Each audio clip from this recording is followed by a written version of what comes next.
अस्सलामुअलैकुम वरहमतुल्लाहि वबरकातुहू। आज मैं आप लोगों को दो बहनों का वाक़या बताऊंगी।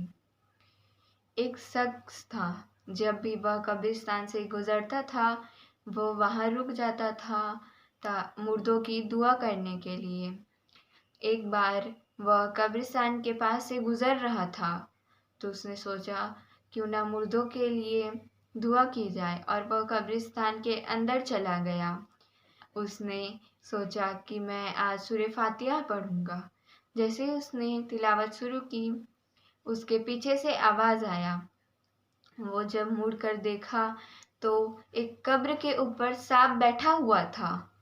उसने वहीं से एक लाठी उठाई और उस सांप को मारने चला गया तो वो सांप कब्र के अंदर घुस गया।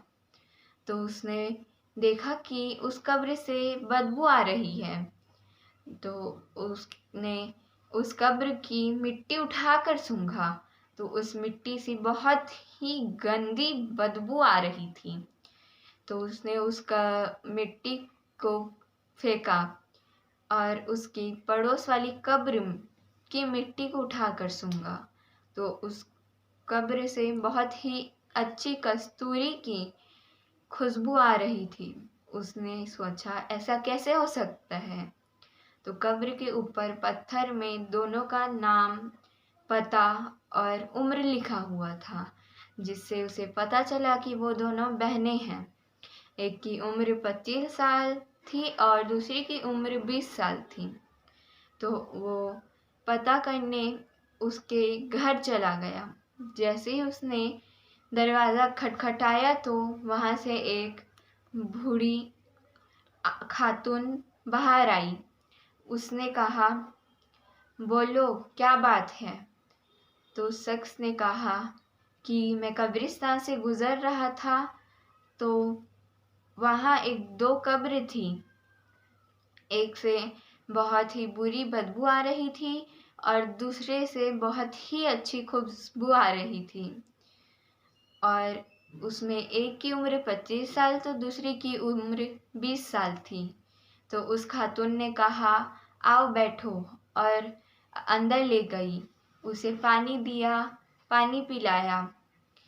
तो वो कहने लगा कि ऐसा कैसा हुआ, आप मुझे बस ऐसे बता दीजिए कि एक की कब्र से बदबू और दूसरी की कब्र से खुशबू आ रहा था। तो उसने कहा, एक ज़माना था जब हम बहुत मालदार हुआ करते थे।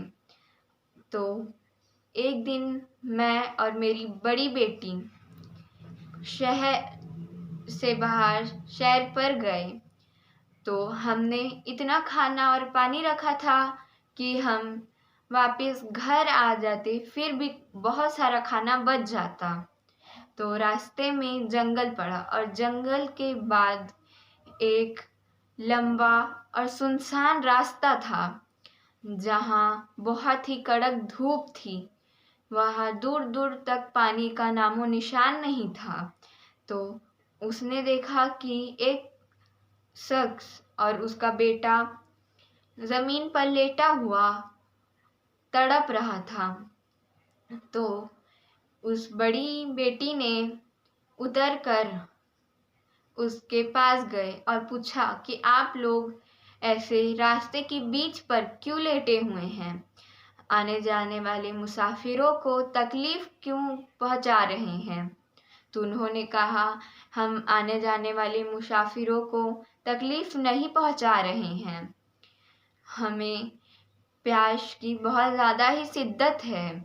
मुझे और मेरे बेटे को अपनी मंजिल तक पहुंचना है, पर हमारे पास पानी का एक बूंद भी नहीं है।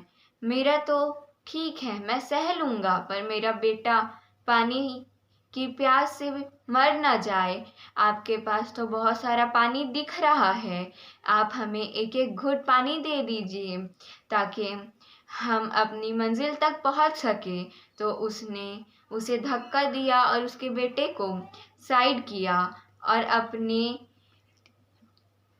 अपनी ऊँट पर बैठकर रवाना हो गई।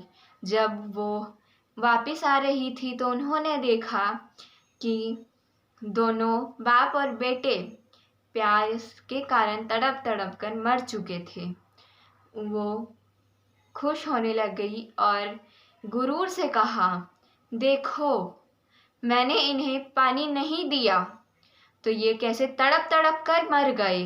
देखो मैंने इनकी बात को नज़रअंदाज कर दिया और ये तड़प तड़प कर मर गए। तो उसकी माँ कहती है कि बेटी ये तो एक बहुत बड़ा गुनाह है। तो वो कहती है कुछ नहीं होता माँ, चलो घर।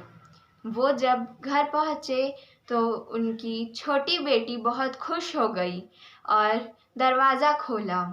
जैसे ही बड़ी बेटी घर के अंदर आई तो वो कहने लगी, देखा मेरी बहन, मैंने एक बहुत बड़ा काम किया है, मैंने बहुत अच्छा काम किया है।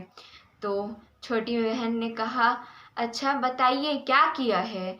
तो वो गुरूर के साथ कहने लगी, मैंने रास्ते पर पड़े दो इंसान, एक बच्चा और उसके बाप को पानी नहीं दिया तो वो तड़प तड़प कर मर गए। तो छोटी बहन कहने लगी अस्तगफिरुल्लाह और कहने लगी कि तुमने दो लोगों का कत्ल कर दिया, तुमने दो लोगों को पानी नहीं दिया, अस्तगफिरुल्लाह, तुम्हें अल्लाह का अज़ाब पकड़ेगा, तौबा कर लो, अभी भी मौका है। पर वो कहने लगी ऐसा कुछ नहीं होता और खुशी से झूमने लगी और अंदर चली गई। तो छोटी बेटी घुटनों पर गिर गई और अल्लाह ताला की बारगाह में हाथ उठा दिया और कहने लगी, या अल्लाह मुझे माफ़ अता फरमा, मैं अपनी पूरी ज़िंदगी की सारे गुनाहों की माफ़ी मांगती हूँ, मुझे माफ़ अता फरमा, कहीं इसके कारण मुझे भी अज़ाब ना पकड़ लें, या मेरे मालिको मौला मुझे माफ़ अता फरमा। वो बूढ़ी खातून कहती है कि उसकी बड़ी बेटी बहुत ज़्यादा ही घमंडी थी और घर पर कोई भीख मांगने आ जाता या खाने पीने की शिद्दत से आ जाता तो वो उन्हें इनकार करके भगा देती थी। और छोटी बेटी बहुत ही अच्छी और नेक दिल थी। वो जो भी उनके घर में फ़कीर आता तो वो उन्हें खाली नहीं भेजती थी। और उनके घर के पास एक गरीब परिवार भी रहता था जिसमें सिर्फ 2 बच्चे ही बचे थे, बाकी उनके माँ बाप सबका इंतकाल हो गया। तो वो अपने खाना में से आधा हिस्सा वो दोनों बच्चे को दे के आ जाती और ये जब तक वो दोनों बच्चे का इंतकाल नहीं हुआ तब तक वो ऐसा करती रही। तो और उसने कहा कि उसकी बड़ी बेटी इतनी थी कि वह ब्याज खाती थी,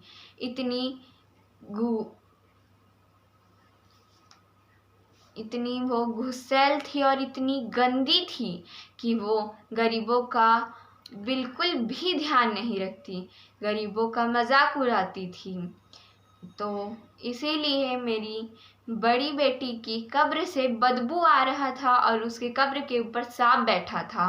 और मेरी छोटी बेटी इसीलिए कि वो बहुत नेक दिल थी और सबकी मदद करती थी, इसलिए उसकी कब्र से बहुत ही अच्छी खुशबू आ रही थी।